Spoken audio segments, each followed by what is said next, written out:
తెలంగాణ జిల్లాలోనే రూరల్ ఏరియాలో అతిపెద్ద మార్కెట్ ఇది. ఏటా 200 కోట్ల రూపాయల టర్నోవర్ ఈ మార్కెట్లో ఈ కమిటీకి ఏటా 2 కోట్ల రూపాయల ఆదాయం వస్తుంది. రైతులకు గిట్టుబాటు ధర లభించడం, ఎఫ్సీఏ గోడౌన్స్, రైల్వే సౌకర్యం ఉండడం ఇక్కడ మార్కెట్కు ఆధారం లభిస్తుంది. ఇక్కడ 30 రైస్ మిల్లులు, 12 జిన్నింగ్ మిల్స్ ఉన్నాయి. అతిపెద్ద మార్కెట్ కు చైర్మన్ అయిన తుమ్మేటి సమ్మిరెడ్డి గారు ఏమంటున్నారో ఆయన మాటల్లో తెలుసుకుందాం.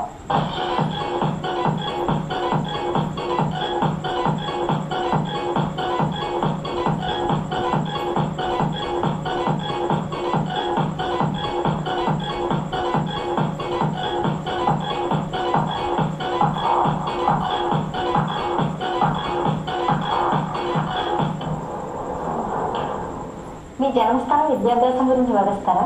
నేను పుట్టింది ఇక్కడ వెల్లంపల్లి గ్రామం, జమ్మకుంట గ్రామం 15 కిలోమీటర్ల దూరంలో ఉంటుంది. వెల్లంపల్లి అని చిట్యాల మండలం, వరంగల్ జిల్లా. చదువుకున్నది ఇక్కడనే 78 వెళ్ళి 7th నుంచి ఇంటర్మీడియట్ వరకు కింద చదువుకున్నాను జమ్మకుంటాను. మీరు రాజకీయాల్లో ఎప్పుడు ప్రవేశించారని ప్రేరణ ఏంటి? నేను రాజకీయాల్లో దాదాపు విద్యార్థిగా ఉన్నప్పుడు విద్యార్థి సంఘంలో యాక్టివ్ ఇక్కడ పనిచేశాను.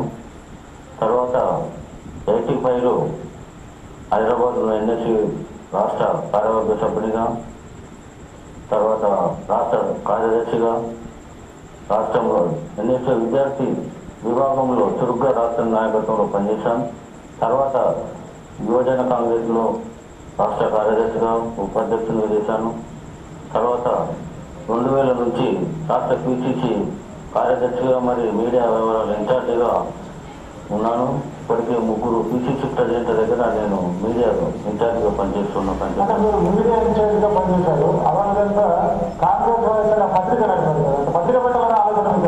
పత్రిక అంటే ప్రతిపక్షంలో ఉన్నప్పుడు మేము డాక్టర్ రాజశేఖర రెడ్డి గారు కానీ, మా పిసిసి ప్రెసిడెంట్ గారు రైతు సమస్యల మీద, ప్రజా సమస్యల మీద ఎన్నో పోరాటాలు చేశాం. మేము అప్పుడు ఎలక్ట్రికల్ ఛార్జీల మీద అప్పుడు నాకు స్ఫూర్తి వచ్చింది.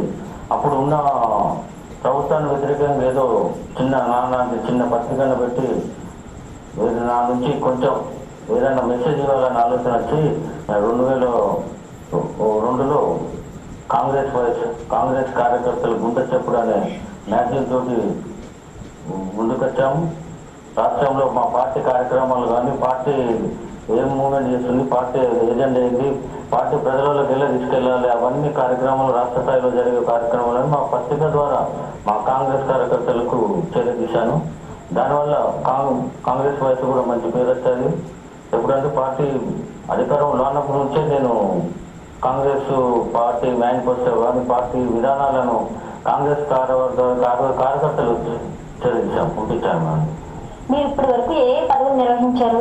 నేను కాంగ్రెస్ పార్టీలో పిసిసిలో కార్యదర్శిగా, మీడియా కన్వీనర్గా, మరి ప్రభుత్వం వచ్చినాక రాష్ట్ర కాజీపూర్ దానికి వైస్ చైర్మన్గా, తర్వాత ఇప్పుడు ఈ మార్కెట్ కమిటీ చైర్మన్గా వ్యవహరిస్తున్నాను. మార్కెట్ కమిటీ చైర్మన్ గా ఈ మార్కెట్ అభివృద్ధికి ఎలాంటి కృషి చేశారు? రైతులకు ఎలాంటి వసతులు కల్పించారు? మార్కెట్ అభివృద్ధి అంటే దాదాపు తెలంగాణ జిల్లాలో ఇది దాదాపు పురాతనమైన ఓల్డెస్ట్ మార్కెట్. ఇది దాదాపు ఇక్కడ 200 గ్రామాల రైతులు రోజు వస్తుంటారు మార్కెట్కు. ఈ మార్కెట్ అభివృద్ధి గురించి రైతుల్లో మేము మార్పు తీసుకొచ్చే కార్యక్రమం చేపట్టాము. చైర్మన్ కాగానే 8 గంటలకే సరుకులు తీసుకుని రావాలి. రైతులకు చెప్తే వాళ్ళు దాదాపు 8 లోపు ఇక్కడ 10 పత్తి కానీ తొందరగా తెచ్చుకుంటున్నారు.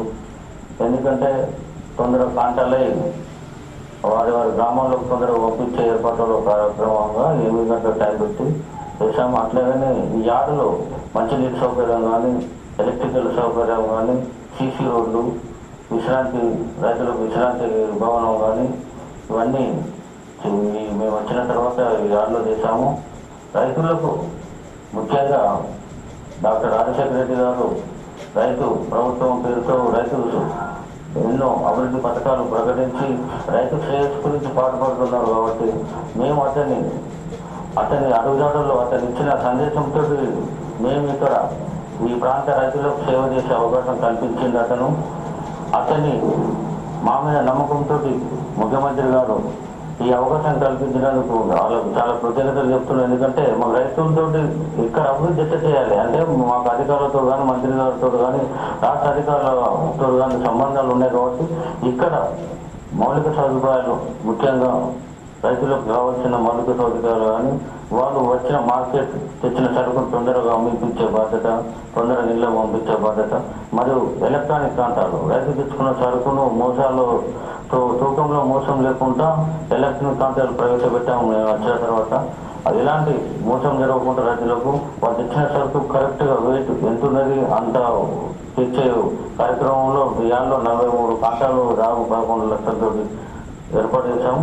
వేలాది క్వింటాల కాటన్ ప్యాడీ ప్రతిరోజు మార్కెట్కి వస్తుంది కదా, అదే రోజు ఎలా కాంట వేయగలుగుతున్నారు వేలాది క్వింటాల్లో ప్యాడీని?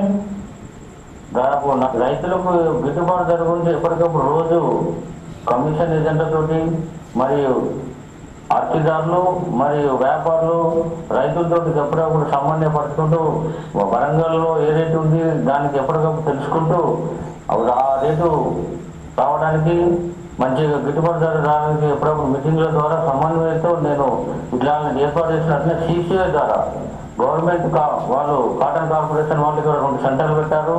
వాళ్ళ కొనుగోలు ద్వారా రేటు వాళ్ళ MSP రేటు ప్రకారం రైతులకు నష్టం జరగకుండా ఎప్పటికప్పుడు చర్యలు తీసుకుంటున్నాం. అట్లే మొక్కజొన్నలు కానీ వడ్లు కానీ మొక్కజొన్నలు ఎప్పటికప్పుడు మార్కెట్ ద్వారా సెంటర్ ఓపెన్ చేపించి మార్కెట్ అధికారులు ఇక్కడనే ఉండి ఎన్ని వేల క్వింటాలు వచ్చినా కూడా కొనుగోలు చేయడానికి ఎప్పుడప్పుడు సమన్వయపరుచుకుంటూ మా పాలక వర్గంతో మా పాలకవర్గ సభ్యులు మేము అంతా సమిష్టిగా ఎప్పుడప్పుడు రైతులకు అన్యాయం నష్టం జరగకుండా మీటింగ్ల ద్వారా వాళ్ళకు గిట్టుబాటు ధర వచ్చేటట్టు చర్యలు చేపట్టాం.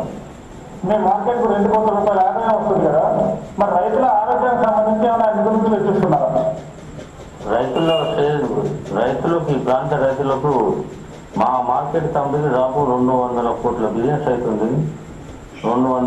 దాదాపు 2 కోట్లు మాకు ఆదాయం చేకూర్చు రైతుల గురించి మేము మా పాలకవర్గ సభ్యులు నాతో డైరెక్టర్లు అందరం కూర్చొని మీటింగ్ చేసుకొని రైతులకు ఎలాంటి అవసరాలు ఉన్నాయి, వాళ్ళ ఇబ్బందులు ఎలా ఉన్నాయో చర్చించుకొని రైతు సదస్సులు వైద్య శిబిరాలు పెట్టాము. మన పశు వైద్య శిబిరాల్లో దాదాపు ఈ 3 మండలాల్లో దాదాపు 4005 పశువులకు మంచి ఇంజక్షన్లు డిపార్ట్మెంట్ సహకారంతో మంచి జిల్లా అధికారులతో ఈ క్యాంపుల వల్ల రైతులకు అలాంటి సేవా దృక్పథంతో కమిటీ ద్వారా చేసే ఆలోచనలో మాకు 2 కోట్ల ఆదాయం వచ్చింది కాబట్టి దానిలో దాదాపు 1,20,00,000 పనులు అభివృద్ధి పనులు ప్రభుత్వ పరంగా మేము శాంక్షన్ తీసుకున్నాను. ఈ ప్రాంత రైతులకు లింక్ రోడ్లు కానీ మౌలిక సదుపాయాలు ఉంటే మా కమిటీ ద్వారా ఎలాంటి చర్యలు చేపట్టానో మా ప్రభుత్వానికి ప్రతిపాదన పంపించాం. దాదాపు 1,26,00,000 రూపాయలు మాకు శాంక్షన్ చేశారు. యార్డ్లో కానీ ప్రజలలో గ్రామాల్లో కానీ రైతులకు ఎలాంటి ఇబ్బంది లేకుండా మా కమిటీ ద్వారా చిన్న రోడ్స్ కానీ యాడికి వచ్చిన రైతుకు ఇబ్బంది లేకుండా రైతు మన ఇంటికి పోయినట్టు ఫీల్ కాబట్టి మన మార్కెట్ యార్డ్లో ఏం తీసుకున్నా మా బిహేవింగ్ కానీ ఇక్కడ ఉన్న సిబ్బంది కానీ సొంత అతిథిగా వ్యవహరించడానికి చర్యలు చేపట్టాం. ఇక్కడ సబ్సిడీ ద్వారా క్యాంటీన్లో భోజనం మంచి భోజనం కూడా తక్కువ ధరకు ఇప్పించే ఏర్పాట్లు ఉన్నాం. దాదాపు బయట 25 రూపాయలు ఉన్నది, అది ఇక్కడ 12-13 రూపాయలకు చర్యలు చేపట్టాం. దాంతో ఈ మధ్య స్టార్ట్ చేస్తున్నాం. సబ్సిడీ మంచి భోజనం రైతుకు చేపట్టే కాలం వాళ్ళకి ఏదో ఒకటి చేయాలి, ఇబ్బంది లేకుండా హ్యాపీగా ఉండాలని సంతోషంగా ఇబ్బంది లేని ఆడగట్టడానికి పోవాలని దానిలో భాగం అందరూ సహకారంతో ఈ చర్యలు చేపట్టారు. Thank you sir. ఓకే.